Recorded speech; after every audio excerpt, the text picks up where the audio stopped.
Hello नमस्कार दोस्तों, स्वागत है आपका प्रबल डिफेंस एकेडमी में। उम्मीद है आप सभी बढ़िया होंगे और डिफेंस एग्जाम की लगनशीलता से आप तैयारी कर रहे होंगे और जरूर आपके सपने कामयाब होंगे ही, क्योंकि कहते हैं कि जिस तट पर प्यास बुझाने से अपमान प्यास का होता हो, जिस तट पर प्यास बुझाने से अपमान प्यास का होता हो, उस तट पर प्यास बुझाने से प्यासा मर जाना अच्छा है। अगर आप इस फील्ड में आए हो और अगर आप तैयारी कर रहे हो तो तैयारी उतनी ही करिए कि आप एक दूसरे के लिए रोल मॉडल बने। आप ये मत दिखाइए, क्योंकि बाबा बुल्ले शाह का एक बहुत ही प्रसिद्ध शेर है जो मेरे को याद आता है कि अगर नाबण धोबण जो रब मिले तो मिले मेढक मछियानू, और विभूति लगावड़ जो रब मिले तो मिले कुमारनी गधियानू। यानी सिर्फ अगर आ जाने से और किसी कोचिंग में एडमिशन ले लेने से अगर आपको सफलता मिलती ना, तो ये मेढक मछली कब के ले चुके होते, ये दिन भर गंगा के अंदर ही रहते हैं। अगर गंगा स्नान करने से अगर कोई प्राणी तर सकता था तो ये कब के तर चुके होते। इसलिए अगर नाबण धोबड़ जो रब मिले तो मिले मेढक मछियानू, और विभूति लगावड़ जो रब मिले तो मिले कुम्हारनी गधियानू। तिलक छापे या फिर अपना श्रृंगार करने से, पर्सनैलिटी अगर आप मुखौटा लगा लेते हैं, अपनी पर्सनैलिटी को रिकवर कर लेते हैं, तो उससे भी अगर आपको सफलता मिलती है तो ये लोग कब के ले चुके होते। लंगोट कसेदे रब मिले तो मिले खड़दा खसियानू, और बुल्ले सा कहता रब उन्नू मिलता जिनी नियता होवे सचियानू। तो दोस्तों, जिनकी नियत सच्ची होती है, जिनकी मेहनत सच्ची होती है, जिनकी लगन बहुत ही तत्पर रूप से होती है, सफलता सिर्फ उन्हीं को नसीब होती है। ये बात ध्यान रखिएगा। अगर आप इस क्षेत्र में आए हैं, क्योंकि अनुशासन का क्षेत्र है, ये देश सेवा का क्षेत्र है, तो इसमें पूरे जी जान से अपनी मेहनत से लगे रहिए। तो आइए जानते हैं इसमें एनडी और सीडीएस में आपका बेसिक क्या डिफरेंस आपको देखने को मिल सकता है, जिसमें हम कंप्लीट एलिजिबिलिटी से लेकर के प्रमोशन तक की सारी चीजों को इस वीडियो में कवर करेंगे। तो अंत तक बने रहिए, क्योंकि ये वीडियो आपके लिए बहुत काम का होने वाला है। चलिए स्टार्ट करते हैं। सबसे पहले अगर आप एज का डिफरेंस अगर दोनों में एनडीए और सीडीएस के अंदर अगर देखोगे तो आपका पता ही कि 16.5 से लेकर के 19.5 आपका एनडीए के अंदर होता है। और एट अ यंग एज, आप समझ रहे हैं कितनी छोटी उम्र पे आपके कंधों पे इतनी बड़ी responsibility. As a officer rank आपको लेफ्टिनेंट पोस्ट आपको प्रदान हो रही है, जिसके अंदर आपको एक कंपनी में 120 सोल्जर्स आपको मिल रहे हैं, जो आपके एक हुक्म में गोलियां चला सकते हैं। ये आप और कहीं नहीं कर सकते, ये आपको सिर्फ और सिर्फ मौका मिलता है डिफेंस सर्विसेज में ही। तो इसलिए दोस्तों ध्यान रखिएगा, ये जिम्मेदारी का काम है। यहां जोश के साथ होश नहीं खोना है आपको। तो इसलिए ही एसएसबी, आपने देखा होगा बहुत सारे लोग रिटर्न तो बहुत धुआंधार तरीके से क्वालिफाई करते हैं, लेकिन एसएसबी से नॉकआउट हो जाते हैं। क्योंकि एसएसबी आपकी मनसा कर्मणा वाचा, आपकी तीनों प्रोसेस पे टिका हुआ है। अगर जैसे कहते हैं ना, हमारी कभी दुनिया किसी ने बड़ा खूब भी कहा है कि जैसे हो वैसे दिखो और जो बोलते हो वैसा कहो। अगर इनमें आप डिफरेंस पैदा कर लेते हैं, इट मींस एसएसबी में आपको मुश्किल का सामना करना ही पड़ेगा। At a young age and आपके लिए बहुत अच्छा सुनहरा अवसर है, अगर आप आर्म्ड फोर्सेस में जाने का सपना देख रहे हो तो। यानी 16.5 से लेकर के 19.5 साल के बीच में आपका अगर एज है तो आप एनडीए के लिए अपीयर हो सकते हैं।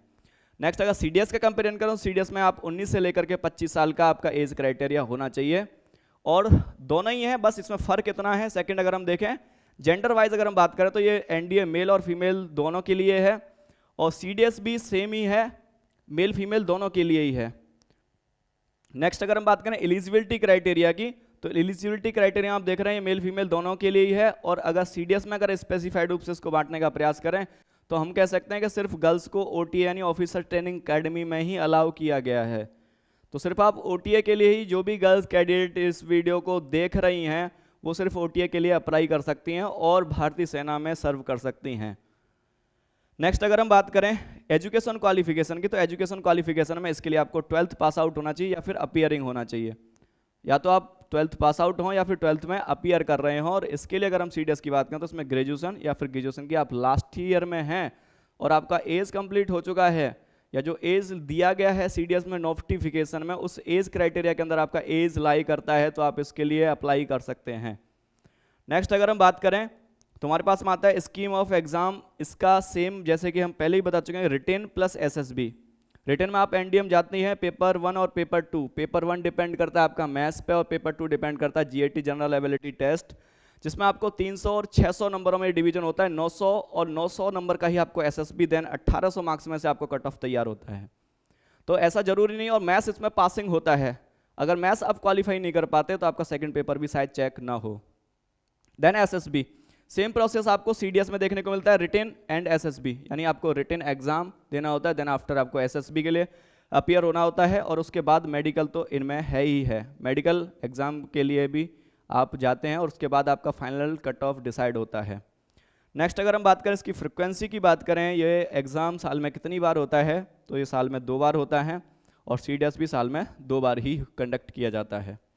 आइए और कुछ डिफरेंसेस की बात करें तो देखते हैं ड्यूरेशन ऑफ ट्रेनिंग की अगर हम बात करें तो NDM जैसे कि आपको पता है टोटल 4 साल का ट्रेनिंग है, जिसमें से 3 साल में आपको अपना ग्रेजुएशन कंप्लीट करना पड़ता है और 1 ईयर में जो भी आपने प्रेफरेंस भरी है उस एकेडमी के लिए आप ट्रेनिंग के लिए शिफ्ट कर दिए जाते हैं। फॉर एग्जाम्पल अगर आपने IIM Indian military academy preference भरा है तो आपको देहरादून में 1 ईयर का ट्रेनिंग आपको कंप्लीट करना पड़ेगा, खड़गवासला में 3 साल करने के बाद में। नेक्स्ट अगर हम CDS की बात करें तो CDS में भी आप देख रहे हैं लगभग 18 मंथ का यहाँ पर IIM इंडियन मिलिट्री एकेडमी में भी आपका, और नेवी के अंदर आप देखें 37 से लेके 40 मंथ्स तक का आपका ट्रेनिंग टाइम पीरियड हो सकता है। 74 मंथ्स का एयरफोर्स ऑफिसर के लिए भी आपका ये ड्यूरेशन रहता है। नेक्स्ट अगर हम ट्रेनिंग सेंटर्स की बात करें तो जैसे कि मैंने बताया कि आपका नेशनल डिफेंस एकेडमी लोकेटेड है खड़गवासला पुणे के अंदर, आपका इंडियन मिलिट्री एकेडमी लोकेटेड है आपका देहरादून में, Indian naval academy Ezhimala Kerala, Indian air force academy आपका हैदराबाद। इन जगहों पे आपको सेम ही आपको देखने को मिलता है। यहाँ भी Indian military academy Dehradun army और ये आपके पास नेवल एकेडमी इजीमाला, और इस प्रकार से ही सेम ही है जो NDA में है वही हमें CDS में भी देखने को मिलता है। नेक्स्ट बढ़ते हैं और अगली चीज़ पे जानते हैं कि डिग्री का यहाँ पे क्या चीज़ है। तो NDM जैसे कि आपको पता ही है कि आप यहाँ पर BSc 2 बार लिख गया है, BSc कर सकते हैं और BSc इन कंप्यूटर साइंस, यानी दोनों ही अलग हैं। BSc और BSc कंप्यूटर साइंस में BA और BTech जैसी डिग्रियाँ यहाँ से आप ले सकते हैं, क्योंकि आप जानते हैं यहाँ से 12th अपीयरिंग को ही लिया जाता है और ग्रेजुएशन यहीं आप कंप्लीट करते हैं। तो ग्रेजुएशन में आपके कोर्सेज रहते हैं BA, BSc, BTech जैसे कोर्सेज आप कर सकते हैं। अगर आप एयरफोर्स जाना चाहते हैं तो आपको BTech करना होता है, नेवल एकेडमी जाना चाहते हैं तो भी आपको BTech चाहिए होता है, लेकिन अगर आप आर्मी ज्वाइन करना चाहते हैं तो आपके लिए ऑप्शनल है, आप कोई सा भी कोर्स इनमें से कर सकते हैं।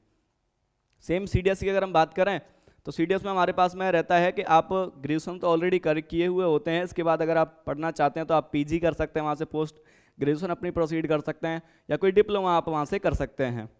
नेक्स्ट अगर हम बात करें कि आपका जो रैंक है, अगर आप रिकमेंड होते हैं अंतिम पग के बाद आपका जो रैंक डिसाइड होता है, यहाँ भी लेफ्टिनेंट ही है और यहाँ भी एज अ लेफ्टिनेंट आपको रिकमेंड किया जाता है। कुछ लोग कहते हैं कि आप CDS में जाने के बाद कैप्टन बनते हैं, ये सब मिथ है, ऐसा नहीं है दोस्तों, दोनों में ही हमें देखने को मिलता है, एज अ लेफ्टिनेंट पोस्ट पे ही दोनों को रिकमेंड किया जाता है।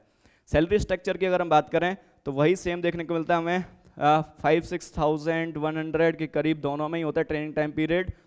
नेक्स्ट अगर कंपेरिजन की और कुछ कंपेरिजन इनमें देखने का प्रयास करें तो हमें दिखता है कि अगर हम इनके एग्जाम पैटर्न पे अगर हम बात करें तो एग्जाम पैटर्न में हमें देखने को मिलता है कि इसमें NDA में 2 पेपर होते हैं, मैं आपको बता ही चुका, पेपर 1 जो मैथ्स को बिलोंग करता है और पेपर 2 जिसे GAT पेपर कहते हैं, जनरल एबिलिटी टेस्ट, जिसके अंदर आपको देखने को मिलते हैं 3 सब्जेक्ट्स आपको मेनली रहती हैं इसमें हमारी। सबसे पहले एक की बात करें तो इंग्लिश, जो कि आपकी 50 क्वेश्चंस रहते हैं और 1 क्वेश्चन 4 मार्क्स का होता है। नेक्स्ट बात करें तो GS आपका रहता है, और उसके बाद अगर हम बात करें तो GS यानी जनरल साइंस आपका जो PCB है उससे रिलेटेड क्वेश्चंस में 50 क्वेश्चंस रहते हैं। और नेक्स्ट आपका GK जिसमें पॉलिटी, इकोनॉमिक्स, हिस्ट्री जैसी सब्जेक्ट्स और करंट अफेयर्स भी पूछी जाती है। सेम अगर हम CDS की अगर हम बात करें तो CDS भी हमारे पास में इसी प्रकार से, इसमें 3 पेपर होते हैं, इंग्लिश का, GK का और मैथ्स का। तीनों पेपर डिफरेंट होते हैं इस प्रकार से। अगर हम एग्जाम की ड्यूरेशन की बात करें तो ड्यूरेशन ऑफ एग्जाम यहाँ पे 2.5 घंटे होता है और इसमें ईच पेपर के लिए अलग से हमारे पास में 2-2 घंटे का टाइम होता है, क्योंकि CDS में 3 पेपर्स आपके होते हैं टोटल। नेक्स्ट अगर हम यहाँ बात, जैसे मैं बता ही चुका कि 150 क्वेश्चन हमें GAT में देखने को मिलता है, 120 क्वेश्चन हमें मैथ्स में देखने को मिलता है। मार्क्स की बात करें तो ये 300 मार्क्स का होता है, और GAT की बात करें तो GAT हमारा होता है 600 मार्क्स का, यानी एक क्वेश्चन आपका लगभग 4 नंबर का पड़ता है। तो GAT आपका स्कोरिंग होता है और मैथ्स आपका क्वालिफाइंग नेचर का होता है, जिसका मैथ्स थोड़ा बहुत कमजोर भी है तो मैथ्स को सिर्फ क्वालिफाइंग लेकर के चले और GAT में अपना स्कोर खड़ा करे, ताकि उसे फाइनल कट ऑफ में कोई मुसीबत फेस ना करनी पड़े। सेम ही आप देख रहे हैं मैथ्स के यहाँ भी 100 क्वेश्चन, इंग्लिश के आपके 120 क्वेश्चन और GK के भी 120 क्वेश्चन आपके रहते हैं। CDS का GK थोड़ा सा टफ बताते हैं, जो कि पर पढ़ने वाले के लिए कुछ भी टफ जैसा नहीं होता है। नेक्स्ट बात करते हैं, जैसे कि मैंने बताया कि आपका रिटन एग्जाम NDA में 900 मार्क्स का, 900 का आपका SSB टोटल बनता है आपका 1800 मार्क्स में से आपका फाइनल कट ऑफ डिसाइड किया जाता है। CDS की अगर हम बात करें तो CDS आपका देखते हैं 300 का रहता है IMA, INA और AFA के लिए, OTA के लिए आपका 200 नंबर का रहता है, यानी एक पेपर आपका इसमें नहीं होता, 2 ही पेपर आपको देने पड़ते हैं। नेगेटिव की बात करें तो नेगेटिव मार्किंग जीएटी पेपर में आपको 1.33 रहती है और मैथ्स पेपर में आपका 0.83 रहती है। सीडीएस में भी 0.33 की जो नेगेटिव मार्किंग आपकी रहती है। नेचर ऑफ सिलेबस की अगर हम बात करें तो सिलेबस आप देखते हैं, सिलेबस एनडीए का जो साइंस का सिलेबस है वो आपको लगभग 10th 11th और 12th में ही पूरा कवर रहता है। 11th 12th का आपका मैथ्स हुआ और 10th स्टैंडर्ड तक की आपका साइंस हुआ, एंड जीके हुआ 11th 12th बेस का आर्ट्स स्ट्रीम का। इसी प्रकार से पूरा का पूरा डिजाइन रहता है। सेम सीडीएस में भी आप देखेंगे तो क्लास 10th लेवल भी है, देन उससे अपर लेवल भी आपको देखने को मिलता है। ओके, इसके एनडीए और सीडीएस के मैथ्स में एक डिफरेंस है। एनडीए में आपका 11th 12th मैथ्स यानी जिसे टेक्निकल मैथ्स बोलते हैं वो पूछा जाता है, एंड सीडीएस के अंदर आपको अर्थमेटिक प्लस एडवांस, वो दोनों ही मैथ्स का कंपैरिजन का जो कंप्राइजेस फॉर्म है वो हमको देखने को सीडीएस पेपर के अंदर मिलता है। नेक्स्ट अगर हम बात करें इनमें प्रमोशन की तो आप देखते हैं जब आप कमीशन किए जाते हैं तो आप लेफ्टिनेंट के तौर पे, फॉर एग्जांपल ये हम एक आर्मी का एग्जांपल लेके आपको दिखा रहे हैं, एयरफोर्स और नेवी लगभग सेम ही रहता है। तो कमीशन के टाइम पे लेफ्टिनेंट कैप्टन, फिर आप 2 साल बाद आपको कैप्टन की पोस्ट पर आपको प्रोसीड कर दिया जाता है, आपका प्रमोशन हो जाता है। अगले 6 सालों में आप मेजर, अगले 13 सालों में आप लेफ्टिनेंट कर्नल, देन 15 सालों में कर्नल। ये सिलेक्शन टाइम और स्किल इन चीज़ों पे भी वेरी करता है कि आपका एंड्योरेंस क्या रहा है, आपकी परफॉर्मेंस ओवरऑल आर्म फोर्सेस में कैसी रही है। इस हिसाब पे भी यहाँ से आगे की जो रैंक है इस पूरी की पूरी कैपेबिलिटी पे आपकी डिपेंड करती हैं, इसलिए अपनी परफॉर्मेंस बेटर रखिएगा, जी जान लगा दीजिएगा अपने देश की इंटेग्रिटी की सुरक्षा करने में। तो आपको आगे जैसे कि आप देखिए इससे पहले जो तीनों ही जनरल थे वो तीनों के तीनों ही हमारी एनडीए पास आउट थे, चाहे वो, और इनको तीनों को कंबाइन करने वाली जो सीडीएस पोस्ट है जो हमारा है चीफ ऑफ डिफेंस स्टाफ, तो ये हमारा इनका प्रमोशन लेवल हो गया। सेम हमें सीडीएस में भी देखो कोई अंतर नहीं है, लगभग सेम ही देखने को हमें मिलता है। तो ये हमारी इस वीडियो का आज यहाँ पर अंत होता है। उम्मीद है आपको A to Z लगभग सारी जानकारी इस वीडियो में देखने को मिली होगी। तो एनडीए और सीडीएस का यहाँ फुल कंपैरिजन हमने देखा है। तो आप अगर एनडीए अपीयर कर रहे हैं तो आप एनडीए पे फोकस रखें, अगर आप एनडीए से अगर ए से ओवरेज हो चुके हैं देन आफ्टर आप फोकस करें सीडीएस से, बेहतर आपके लिए विकल्प नहीं रहता। अगर आप डिफेंस में जाना चाहते हैं तो जरूर इन एग्जाम को फेस करें और मेहनत से लगे रहें, आपको सफलता जरूर मिलेगी। जय हिंद दोस्तों।